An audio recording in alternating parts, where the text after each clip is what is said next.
एक गरीब लड़का एक नदी पर माझी का काम करता था। छोटी सी उसकी नाव थी।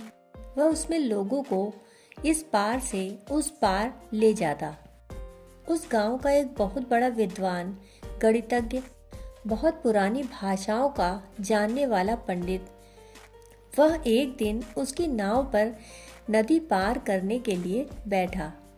बीच में अचानक ही उसने उस नाविक से कहा, तुम गणित शास्त्र जानते हो? स्वयं वह गणित शास्त्र का पंडित था। उस नाविक ने कहा, नहीं महाराज। पंडित बोला, तेरा 4 आना जीवन व्यर्थ हो गया। फिर बात थोड़ी आगे चली। उसने कहा, तू धर्मशास्त्र जानता है? नाविक बोला, नहीं महाराज। फिर पंडित ने कहा, तेरा और 4 आना जीवन नष्ट हो गया, 8 आना बेकार हो गया। बात थोड़ी और आगे बढ़ी।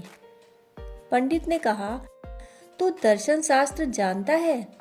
उस नाविक ने कहा, नहीं महाराज। वह पंडित हंसने लगा।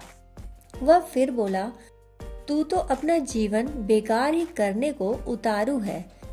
तेरा 12 आना जीवन तो नष्ट ही हो गया। नाविक ने कहा, नहीं महाराज, मेरा तो 12 आना ही जीवन नष्ट हुआ, परंतु आपका तो 16 आना जीवन नष्ट होने वाला है। मैं तो चला, मुझे तैरना आता है। 12 आना नष्ट हुआ, कोई बात नहीं, आप अपना 4 आना जीवन बचा लो, क्योंकि नाव अब डूबने वाली है। मैं जा रहा हूँ। जिंदगी में भी किताबें तैरना नहीं सिखाती और न परमात्मा में तैरना सिखाती हैं।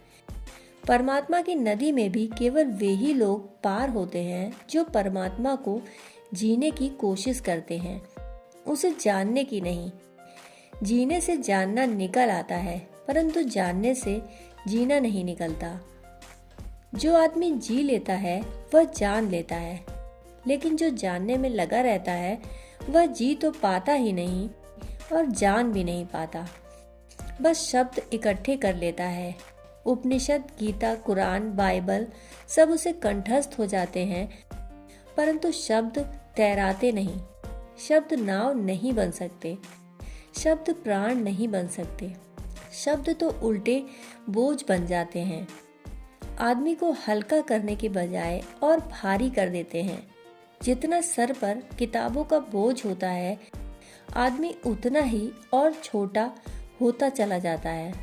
इसलिए शब्दों से आने वाला ज्ञान साथी नहीं, संगी नहीं, उस ज्ञान को छोड़ देना जरूरी है। दोस्तों, कहानी सुनने के लिए आपका बहुत बहुत आभार।